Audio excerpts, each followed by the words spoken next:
প্রিয় এলাকাবাসী, আমরা আজকে প্রায় বেশ কয়েকদিন, আর মনে হয় 10 দিন বাকি রয়েছে। আগামী 12ই ফেব্রুয়ারি আমাদের জাতীয় নির্বাচন, সংসদ নির্বাচন অনুষ্ঠিত হবে। আগামী 10 তারিখ পর্যন্ত আমরা প্রচারণা করতে পারবো। তারপরে বহুল আকাঙ্ক্ষিত 12 তারিখে আমাদের সেই 17 বছরের দীর্ঘ আন্দোলন সংগ্রাম, এত জীবন দান, এত গুম খুন এবং গণহত্যার শহীদদের রক্তের বিনিময়ে প্রাপ্ত নতুন বাংলাদেশের আশায় যে আমরা নতুন একটা গণতান্ত্রিক বাংলাদেশের আশায় যে নির্বাচনটি পেতে যাচ্ছি, সেই নির্বাচনটি বাংলাদেশের ভবিষ্যৎ, আমাদের ভবিষ্যতের জন্য অত্যন্ত গুরুত্বপূর্ণ এবং আমাদেরকে যে কোনো মূল্যে নিশ্চিত করতে হবে যে একটি সুষ্ঠু, স্বাভাবিক, নিরপেক্ষ নির্বাচন আমরা অনুষ্ঠিত করতে পারি এবং শান্তিপূর্ণ উপায়ে গণতান্ত্রিক পন্থায় ক্ষমতা হস্তান্তরের পথ সেটা আমরা শুরু করতে পারি। এই শুরুর মাধ্যমেই কিন্তু নির্ধারিত হবে আগামী দিনে বাংলাদেশ কোন পথে যাবে। যদি আমরা সুষ্ঠুভাবে শান্তিপূর্ণ উপায়ে ক্ষমতা হস্তান্তরের একটা দৃষ্টান্ত, একটা নজির বাংলাদেশ স্থাপন করতে পারে, তাহলে পরবর্তী যে নির্বাচনগুলো হবে সেগুলাও একটা গণতান্ত্রিক পন্থায় হওয়ার সম্ভাবনা রয়েছে। আর যদি কোনো কারণে এখানে কোনো ধরনের সমস্যা তৈরি হয়, তাহলে আবারও আমরা একটা বাংলাদেশ এবং আমাদের ভবিষ্যৎ একটা বিপথের দিকে ধাবিত হবে। তো প্রিয় উপস্থিতিবৃন্দ, আপনারা লক্ষ্য করবেন যে আমরা অত্যন্ত সহনশীলতার পরিচয় দিচ্ছি, অত্যন্ত ধৈর্যের সাথে আমাদের প্রতিদ্বন্দ্বী সকল রাজনৈতিক দলগুলোর সাথে আমরা নির্বাচনী মাঠে প্রতিদ্বন্দ্বিতা করছি। কিন্তু দুঃখজনক হলেও এটাই বাস্তব যে বিভিন্ন জায়গায়, বিশেষ আমাদের এখানে কতটুকু হয়েছে আমি জানি না, কিন্তু বাংলাদেশের বিভিন্ন জায়গায় আমাদের প্রতিদ্বন্দ্বী দলের প্রার্থীরা, এক বা একাধিক দলের প্রার্থীরা বিভিন্নভাবে আমাদেরকে উস্কানোর চেষ্টা করছে, পায়ে পাড়া দিয়ে ঝগড়া করার চেষ্টা করছে, ব্যক্তিগত আক্রমণের একেবারে চরম সীমা লঙ্ঘন করে গিয়েছে। বিগত আওয়ামী ফ্যাসিবাদের আমলে আমরা দেখেছি এই ধরনের ব্যক্তিগত আক্রমণ, হুমকি ধামকি দিত ক্ষমতায় থেকে, কিন্তু এরকম কন্টিনিউয়াস অনবরত পায়ে পাড়া দিয়ে ঝগড়া করার চেষ্টা করা এবং ব্যক্তিগত আক্রমণ করা, এমনকি আমি আমার ক্ষেত্রেও যদি বলি, আমার মৃত বাবাকেও পর্যন্ত টেনে নিয়ে আসা হচ্ছে বারে বারে এই ধরনের একটা।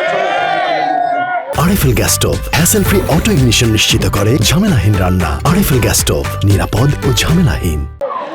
নানা ধরনের কটু কথায় দিয়ে আমাদেরকে আক্রমণ করা হচ্ছে। তো আমরা অত্যন্ত ধৈর্যের সাথে এগুলা মোকাবেলা করব। আমরা কোনো ধরনের ফাঁদে পা দিব না, কোনো ধরনের সংঘর্ষ জনের কোনো সুযোগ, কোনো কিছুতেই আমরা কান দিব না। আমাদের লক্ষ্য একটাই, আগামী 12 তারিখ যে কোনোভাবে আমরা নির্বাচনটা একটা স্বাভাবিক প্রক্রিয়া অনুষ্ঠিত হবে।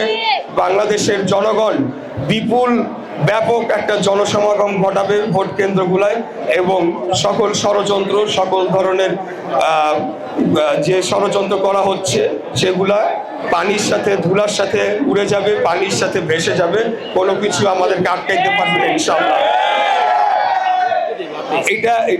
এটা স্পষ্ট হয়ে গিয়েছে যে প্রতিদ্বন্দ্বী রাজনৈতিক দলগুলা তারাই আসলে ক্ষমতাসীন হয়েছিল বিগত 24 5ই আগস্টের পর থেকে।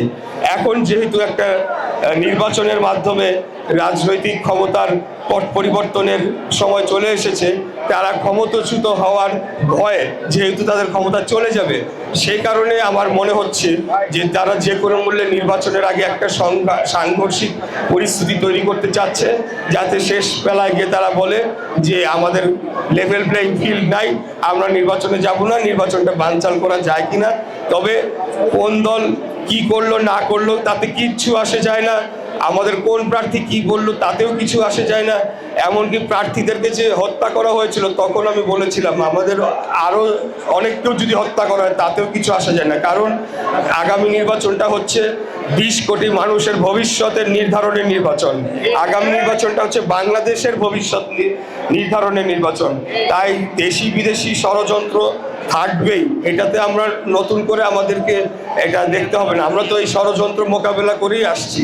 তো যাই হোক, প্রিয় এলাকাবাসী, উপস্থিত ভোটারবৃন্দ, আপনাদেরকে অনেক ধন্যবাদ জানাই, অনেক কৃতজ্ঞতা জানাই এবং আপনাদের কাছে দুঃখ প্রকাশ করছি আমার আসতে বিলম্ব হয়েছে।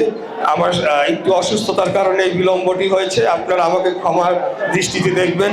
আমি আমার সর্বোচ্চ দিয়ে চেষ্টা করে যাচ্ছি, প্রাণপণ চেষ্টা করে যাচ্ছি এই আসনটি বাংলাদেশ জাতীয়তাবাদী দলকে উপহার দিতে, আমাদের নেতা তারেক রহমানকে এই আসনটি আমরা বিপুল ভোটে ধানের শীষের পক্ষে জয়লাভ করিয়ে আমরা চাই আমাদের, ঠিক আছে, থ্যাংক ইউ, আমাদের নেতা তারেক রহমানকে উপহার দিতে।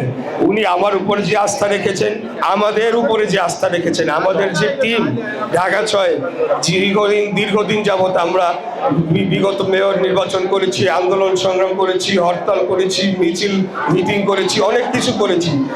এখন আমাদের উপরে আস্থা রেখেছে, ইনশাল্লাহ এই আস্থার উপযুক্ত প্রতিদান আমরা দল এবং আমাদের নেতাকে দিব ইনশাল্লাহ, আপনাদেরকে সাথে নিয়ে। উপস্থিতি এলাকাবাসী আর বক্তব্য দিব না, আপনারা ভালো থাকবেন, আমার জন্য দোয়া করবেন। ইনশাল্লাহ কোনো কিছু আমাদেরকে আটকাতে পারবে না। এই আসন ধানের শীষের ঘাঁটি, এই আসন বিএনপির ঘাঁটি, এই আসন শহীদ জিয়ার ঘাঁটি, এই আসন দেশনেত্রী বেগম খালেদা জিয়ার ঘাঁটি, এই আসন তারেক রহমানের ঘাঁটি, গ্যান্ডারিয়ার মাটি, তারেক রহমানের ঘাঁটি ইনশাআল্লাহ। আপনারা সবাই ভালো থাকবেন। খোদাফেজ। বাংলাদেশ জিন্দাবাদ, বাংলাদেশ জাতীয়তাবাদী দল জিন্দাবাদ। আসসালামু আলাইকুম।